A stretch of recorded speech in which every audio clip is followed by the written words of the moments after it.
Have you ever felt like your work was meaningless?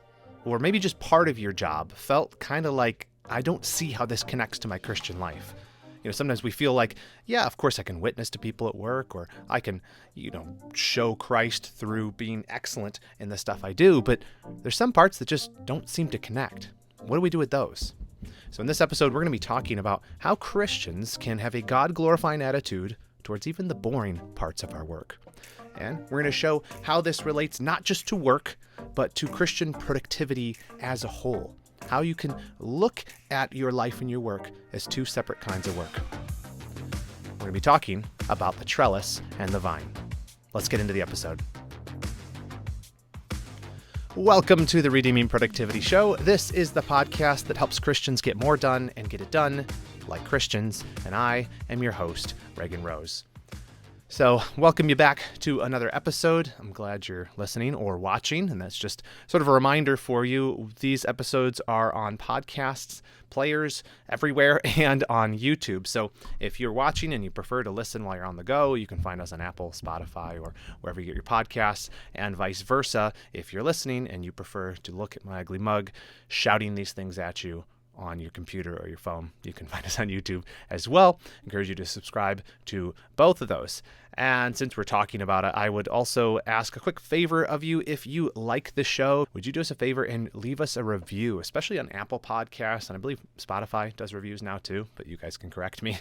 A 5-star review helps people discover the show, and it helps us know whether people are actually enjoying and benefiting from the show. So if you wouldn't mind taking a few moments, even right now, pause it, leave a quick review. We'd really appreciate it.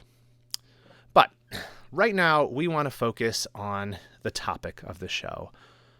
What do you do when your job feels meaningless? What do you do when the work you're doing just kind of is disconnected from meaning? I've talked in here before, and I talk in my book, Redeeming Productivity, about one of the benefits of being a Christian when it comes to work and all of life is not just that we're saved from our sins, is also that we've been given a purpose. We have real clarity of why we're here in the world, which is actually a very uncommon thing. People kind of have to make up their reason for existing, whereas ours is written plain as day in the pages of Scripture. You're here to glorify God. And so it's not much of a leap to say whatever your main calling is, whether you're in full-time ministry, in a way, we're all in full-time ministry because all of us have been called by God to glorify Him. And so if I'm a cash register, I'm not a person. That one doesn't work. I meant if I'm a cashier, then the way I serve people, the way I treat them, the way I behave with my coworkers. These are opportunities to glorify God through my work and to honor Him. But there's this disconnect that happens when it comes to like the boring parts of our job. Like, what about the stuff you don't like doing, the stuff that's frustrating? How do you glorify God in the weird little minutia of life? So what we're talking about is what's called trellis and vine work. So two concepts here. There's two types of work you can be doing. One is called trellis work. So if you're into gardening, a trellis is a thing that would support a vining plant, like a grape plant, for example. And the vine is just the vine of the thing. So the concept of trellis and vine work comes from a book called The Trellis and the Vine. And the idea with this book is that their primary emphasis was about people in ministry, specifically local churches. He was trying to help them see that there are two types of work that go into a church. There's vine work, that would be discipleship, the preaching of the word, prayer, kind of the spiritual side of things. But there's also the trellis work, administrative tasks, things like that are not directly spiritual work, but they still have to get done.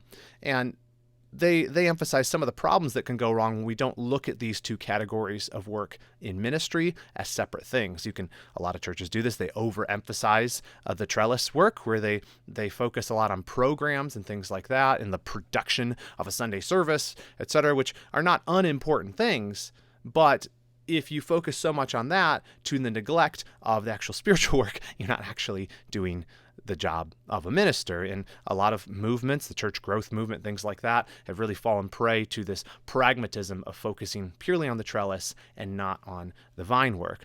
But what we're going to see is, I'm not talking specifically in this episode about ministry, like full-time ministry. So I want to generalize some of the principles these guys brought up to apply to secular vocation, as well as just productivity in general, and show how this metaphor is really powerful to help you understand how your work fits together to glorify God, and hopefully imbue meaning even into the less exciting parts of your work, less obvious ways that in your vocation you are serving people and honoring Christ. So the idea for this is basically vine work in ministry context would be prayer, teaching, evangelism. Trellis work would be things like maintaining the physical building, organizational structures, all the different things that go into supporting it. So you understand the metaphor, right? A trellis supports a vine. I won't belabor the point.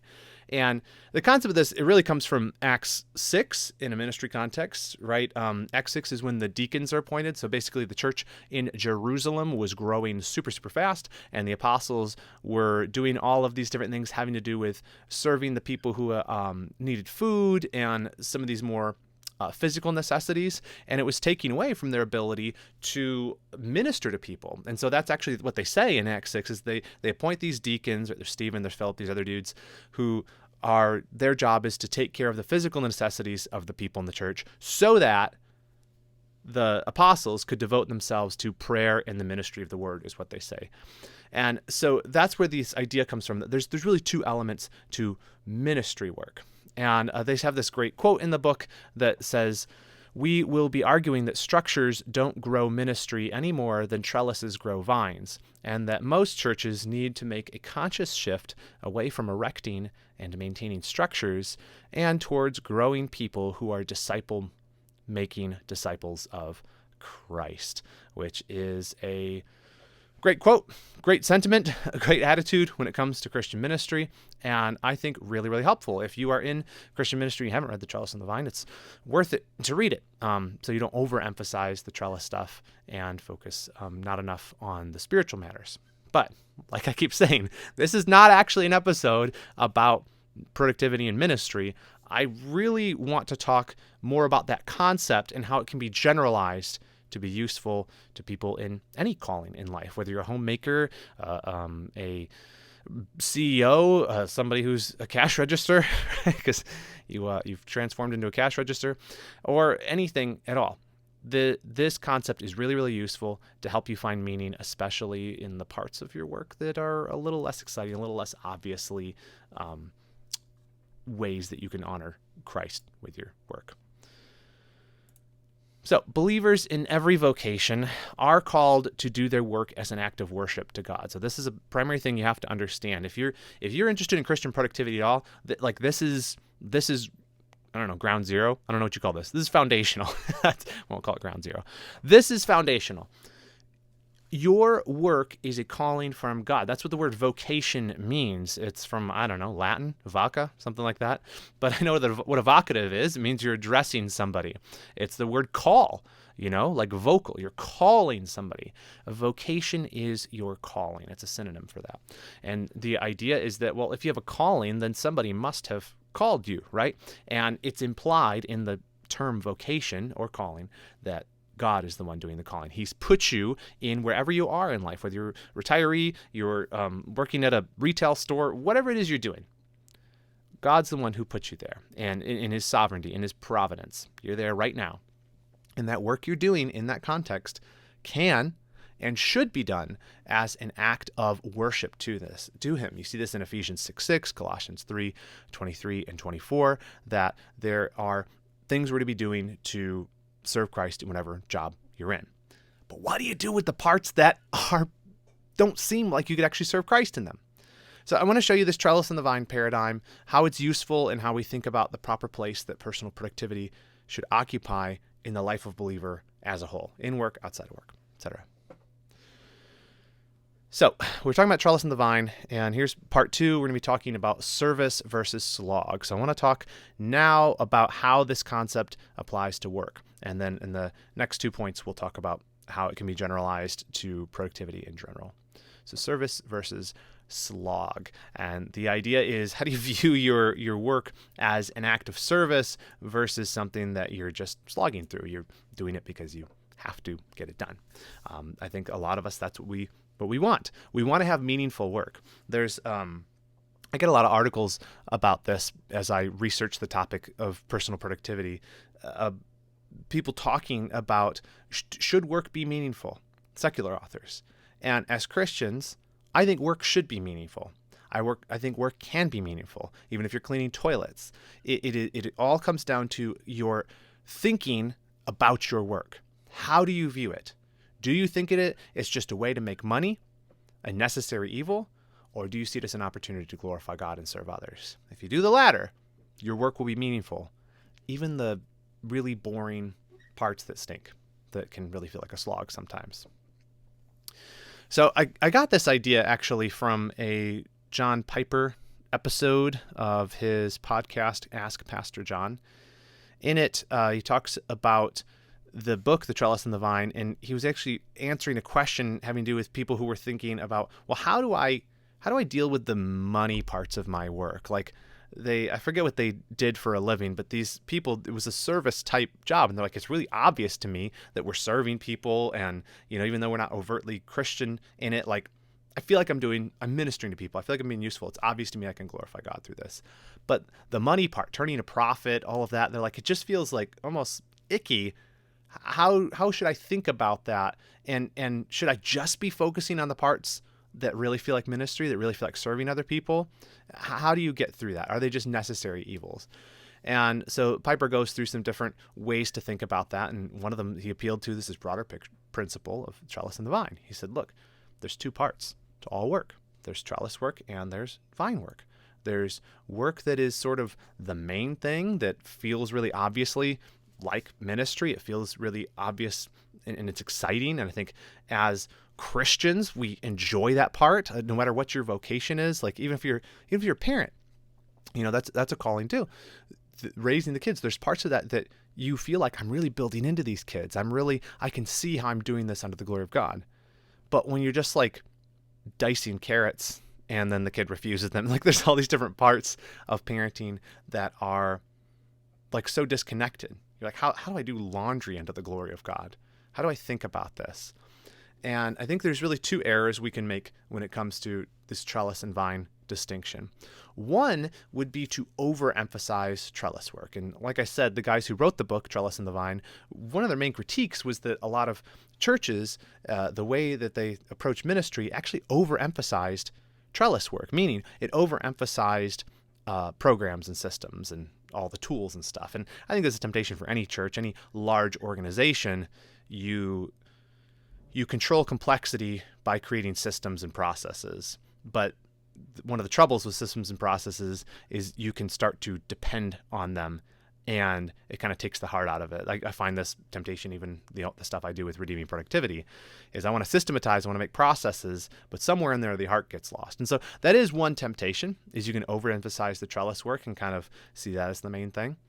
But I think for people in secular vocations, the opposite problem is probably a greater temptation, where you underemphasize the trellis work. You see it as a necessary evil, like doing your bookkeeping or restocking shelves, whatever it is you do, doing the laundry. You can overemphasize that and think, this part of my work is not meaningful. This part of my work is not ministry. This part of my work is not something I can do unto the Lord because it's just so disconnected. And I think looking at trellis and vine as 2 sides of your calling in the world is a really helpful paradigm to see that no matter even the little stuff, even the frustrating stuff, even the boring stuff of your calling is meaningful because it supports the main work. Because, just do a thought experiment. What if you tried to completely do away with the trellis work? You said, like the apostles, for example. Imagine you go back to Acts 6 and they said, we need to focus on prayer and the ministry of the word. We're no longer going to feed people. We're no longer going to make sure the physical needs of these new believers are taken care of. Well, that wouldn't work very well, would it? The thing would fall apart rather quickly. The same thing would happen for me with redeeming productivity if I just said, you know what, I'm not going to file my receipts anymore. I need to really be focusing on teaching people and writing stuff, and so I'm not going to do my receipts anymore. Well, I'm probably going to end up in jail for tax fraud, my friend. None of us want that. Well, maybe some of you want that. I don't want it, though. I don't think my family does either, so I'm going to keep doing the receipts. But how do I feel like doing that lame little task I have to do is meaningful? It's because I understand that it is part of this bigger effort. It is the trellis, it is the support structure that enables me to do the part of my work that really does serve people. And that really is a paradigm shift, and it's a really good thing to remember so that you're not just viewing the trellis work that you have to do as sort of like the vegetables you have to choke down so you can get to the dessert of the vine work. These mundane parts of our work are good and can be God glorifying if we view them correctly. Because without trellis work, the vine work cannot happen. We have to keep that in our minds and remember it. Colossians 3:23 and 24 says, whatever you do, work heartily as for the Lord and not for men, knowing that from the Lord you will receive the inheritance as your reward. You are serving the Lord Christ. If we can remember that even in the boring stuff, even in the things I don't want to do, I am serving the Lord Christ in all of it. It's an opportunity to serve him, even the parts that just support the main thing. So, yeah, I do at times. I wish I didn't have to do the trellis stuff and to keep doing these podcasts or the articles or the newsletter. I wish I didn't have to do that. But I understand that trellis work supports the main thing, and because I understand that linkage, it gives the trellis work meaning. Even the lame stuff, it has meaning because I see how it fits together with the other stuff. Okay, so next I want to turn to how this stuff actually fits even broader than just work, but productivity in general. Why I just can't close my little mouth talking about productivity in the Christian life, because I think these things are so intrinsically tied together, and I wish I could just personally go around the world and throttle every individual Christian around the neck and say, you've got to think about personal productivity because it's going to help you. But I wouldn't want to choke my brothers and sisters in Christ, so I won't do that, but I will shout about it on this podcast right after this short break from our sponsor. And now for a word from this week's sponsor. Do you know what the most powerful productivity tool I've ever used is? It's called time boxing. Time boxing is a simple method whereby each day you take your most important tasks and you actually schedule them onto a calendar. So instead of hoping you get them done, you actually plan when you will do them. But there is a problem with time boxing.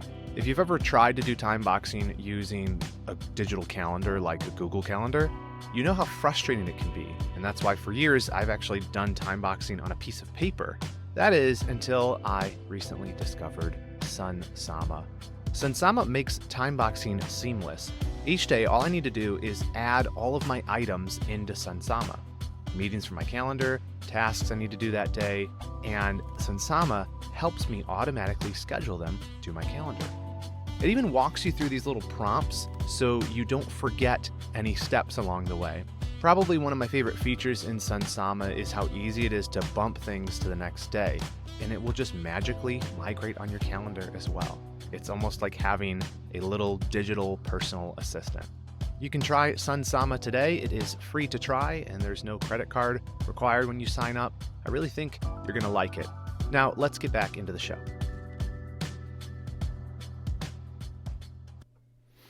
All right. So I do encourage you to check out Sunsama. There's a link in the description or the show notes, depending where you're watching this.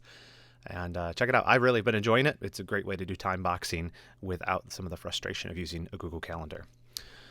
But now let's move into a point number 3, and that is that productivity supports spiritual growth. What if we take this metaphor, the trellis and the vine, the support and the work itself, and say, how might we apply this to relating to how our personal productivity affects our spiritual growth as Christians. So in this point, number 3 here, we're going to talk about productivity and spiritual growth. I think a lot of Christians see personal productivity as this sort of optional add-on. It's like, well, do you want to have the normal Christian life, or would you like to upgrade to the one that actually cares about Christ?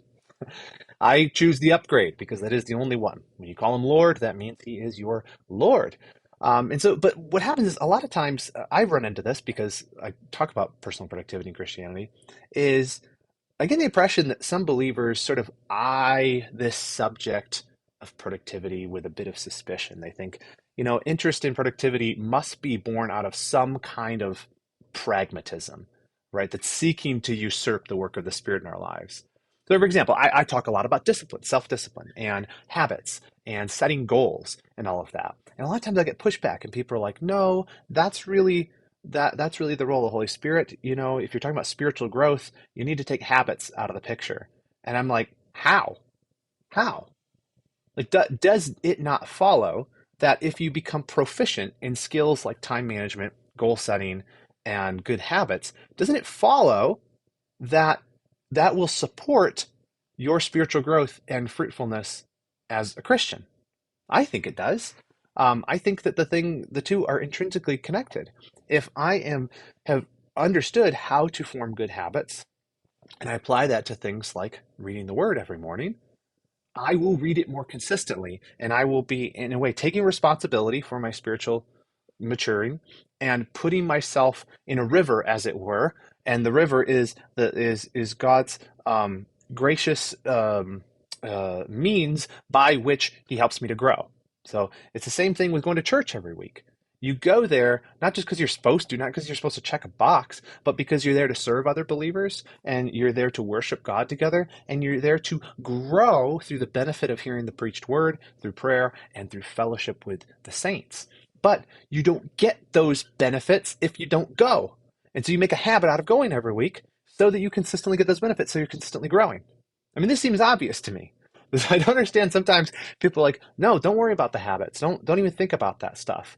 If God convicts you, then you'll do it." It's like, listen, man, uh, part of Christian maturity is taking responsibility. It's taking responsibility, understanding God has put certain means in place that we can take hold of and use to help us grow. And all I'm saying is productivity is one of those common grace mediums through which we can use it to grow as Christians. I want to do that. If I have that opportunity, why would I not do it? Why would I not do it? I posted this tweet, I think today. It says, "If you can't manage your time, you won't do spiritual disciplines." Personal productivity is simply a set of tools that help believers consistently do those things which God uses to grow us. That is all it is. It's a set of tools. And so I'll just say it as simply as I can. Productivity is the trellis to faithful Christian living. I'll say it again for the people in the back.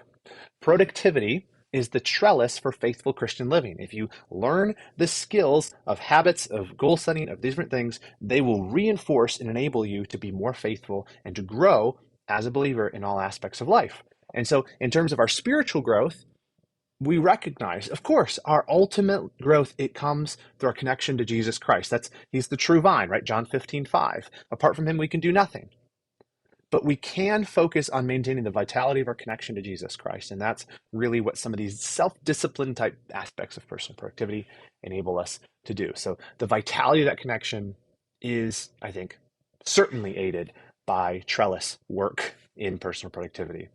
That's why I give away a free morning routine planner. You can get that at my website, redeemingproductivity.com/morning.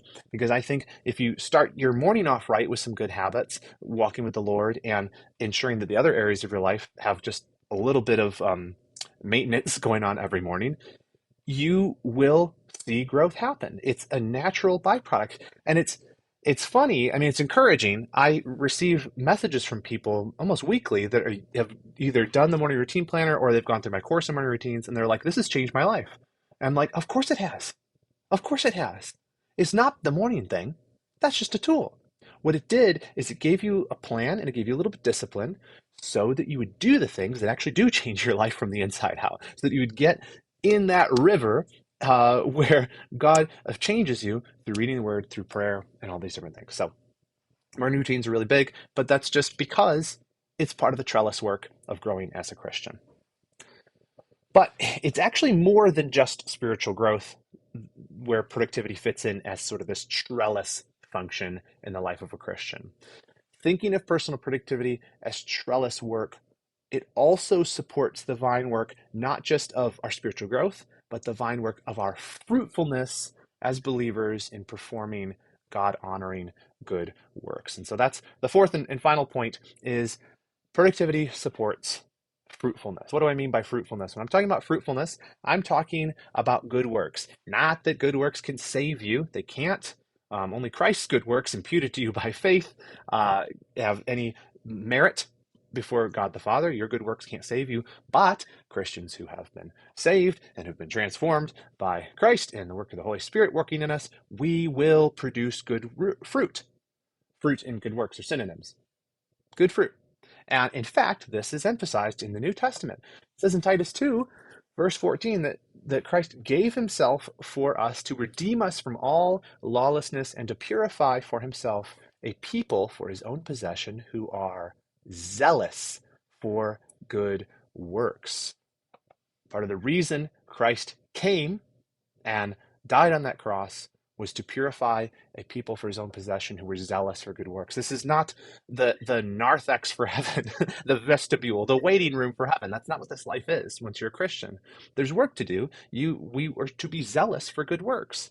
And I don't know about you, but I want to take advantage of anything that's going to enable me to be more fruitful in those good works. And so I think part of our purpose here is to honor God, to serve others, and that's really what this good work stuff is. So the trellis work of personal productivity, I care about it, and I think you should too, is because it enables us to consistently be fruitful in good works in different aspects of our lives. So I talked a lot about habits before when I was talking about personal growth, and I think that also habits also apply in terms of being fruitful in good works. But there's other stuff too. It's not just habits. Goal setting is huge when it comes to fruitfulness. It's having objectives that you're aiming at, that are submitted to God by faith. You're not trying to be presumptuous here, but having objectives that you're aiming at with your life so that you are accomplishing things in his name and for his glory. So I'm trying to think of some examples. One would be myself. I speak sometimes. Sometimes I talk. I mean, sometimes I speak at churches, or I give a sermon or I teach. Right. Every one of those things is a project.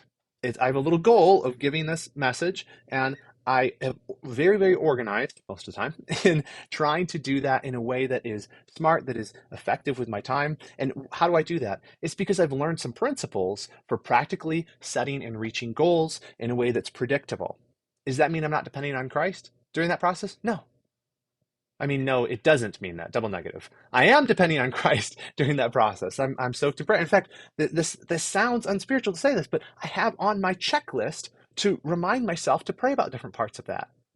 Is that unspiritual? I don't think so. I think it's wisdom. It's wisdom. It's wisdom that enabled Daniel when, it says that it was his custom to pray out his window. How many times a day was it? It was 3, 5 times. I don't remember. Before he was thrown into the lion's den, right? As was his custom. He had a pattern. He had a habit of prayer. And was because it was a habit, was it unspiritual? No, no. It was a reminder to him to do the thing that he really did want to do, which was to not be distracted by the things of this world, but instead to focus multiple times per day in praying to God. So I just think the practical side of productivity is so, so helpful. And this paradigm really helps me in thinking about it. I want to be a faithful steward of my life for Christ. And to do that, I know that I have to focus on the vine work in terms of how my work works, in terms of how my spiritual growth and my own fruitfulness as a believer. But I also know that by God's grace and by his providence, he's given me a set of tools that I can understand in personal productivity to enable me to do that stuff more effectively. And that enables me to do it. And so I will embrace those things for his glory. And I want to be more useful. And I think that personal productivity enables me to do that. So hopefully this episode has been useful to you as you think about several things. I know we kind of covered a lot of topics here, but it all falls under this main topic of how do we view our lives as this trellis work and vine work. I think if you can grasp that paradigm, it will imbue meaning to the parts of your life that kind of seem like a slog, as you think consciously about how this contributes to the main work you've been called to, but also it should help you as you think about even just personal productivity. It's the trellis that supports the work that Christ has called you to in this world. So take hold of it, and hopefully the resources of Redeeming Productivity in this podcast can be useful to you as you pursue that in your own life. Thanks for listening, and I will see you again here next week.